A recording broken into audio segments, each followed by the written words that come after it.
riisipõllule 3 põlvkonnaga. Mida see tähendab? Pimedus tekitab teemaneid, ehk siis sa asjast ei tea, siis sa hakkad nägema vaime. Kui sa sööd ühe hamburgeri täna, ei juhtu midagi, aga kui sa teed seda järgmised 20 aastat järjest, siis juhtub päris palju. Üks varaklast, mida me täna ei üldse puutunud, on kinnisvara.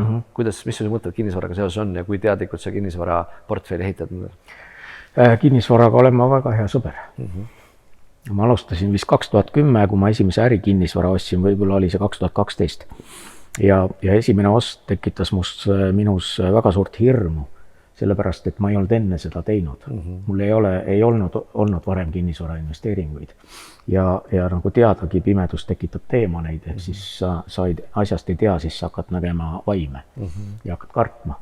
Aga siis oma tuli põlema panna ja valgust saada, ehk siis teadmisi. Hambad ristis suure hirmuga või juba väiksema hirmuga tegin ma oma tehingu ära ja kurat, väga lahe ju. Mitte midagi tegema ei pea, aga renti makstakse, millest sa katad oma laenud ära, eks, ja ülejäänud on vaba rahavoog, mida sa saad siis. Et lihtne arvutus tegelikult, eks? Täpselt. On sul mingi selline pikk plaan ka, et ma tean, et sul on lapsed ja sa oled isegi vanaisa, jah? Ja. Et kas sul on, kuidas sa suhtud nagu sellesse nagu pärandi andmisse ja sellise põlvkondade vahelise jõukuse loomisse, on sul mingi arvamus selle kohta? On ikka, mille kohta mul arvamust ei ole. Absoluutselt, räägi. Mul on iga asja kohta.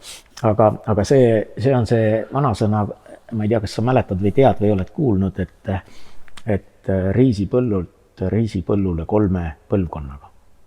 Mida see tähendab? Riisipõllule, et see on siis, see võtab nii kaua aega, et sa alustad riisipõllu loomisega. Üks põlvkond teeb seda? Üks põlvkond teeb seda, jõuab sinna, kus tal on juba palju riisi, ta saab seda müüa ja elada veidike jõukamalt. Järgmine põlvkond hoiab seda. Just.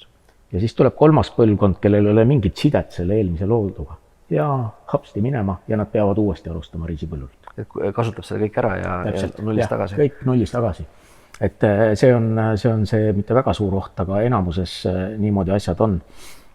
Et lapselapsed ja sealt edasi juba, nendel ei ole emotsionaalseid sidemeid ja kui nad ei ole ka ettevõtja tüüpi või sellise teadmiste ja tarkustega, siis nad on tavalised inimesed, kes võidavad lotoga, eks, ja viivad selle raha ruttu minema enda juurest. Kuidas sina oma lapsi oled kasvatanud? Oled sa need teadlikult ettevõtlikkust, rahatarkust neile õpetanud või oled sa soodustanud kuidagi seda? Ja loomulikult ikka. Kui ma ju seda räägin iga päev ja õpetan, eks ma oma lapsi ka õpetanud ja nad on läinud umbes sama rada pidi.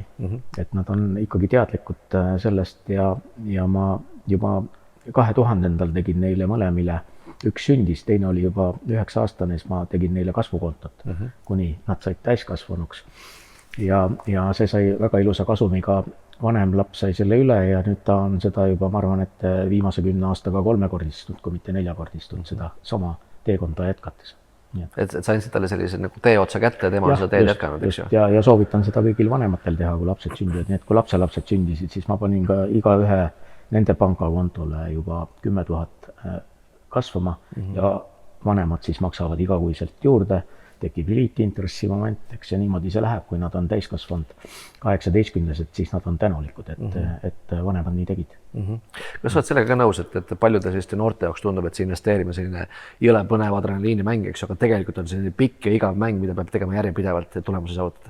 See on 50-aastane protsess noorele 20-aastasele inimesele ja see on nõuab sama palju distsipliini, kui sa peaksid oma tervise eest hoolitsema ehk käima näiteks trennis, kui sa oled juba üle 30, siis su keha hakkab vaikselt desintegreeruma pikaaegseteks.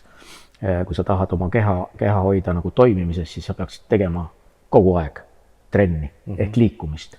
Ja koostöös söömisega, eks, mis unustatakse ära. Et sa teed küll trenni, 1. jaanuar, ma lähen uuesti trenni. 6 aja pärast, ma ei viitsi enam, eks.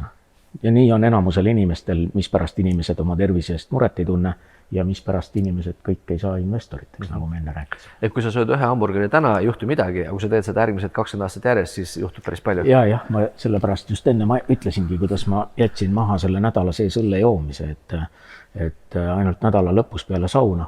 Aga kui sa iga päev jood 2-3 sellist 0,3 õlut õhtul, siis järgmine hommik ma olen sunnitud minema jooksma 5 kilomeetrit. Kalorite tasakaal. Täpselt, see mitte miski ei tule mitte millestki, sa pead iga asja eest maksma.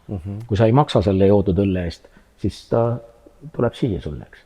Ja siis sa pead rohkem maksma. Et sageliselt inimesed ei mõtle selle vahetustehingu peale, mis me teeme. Jah, täpselt see mehaanika kuldreegel, et võidad jõus, kaotad teepikkuses, kehtib igal pool. Sa ei saa mitte midagi, mitte millegi eest. Sa pead midagi alati tegema või vastu andma.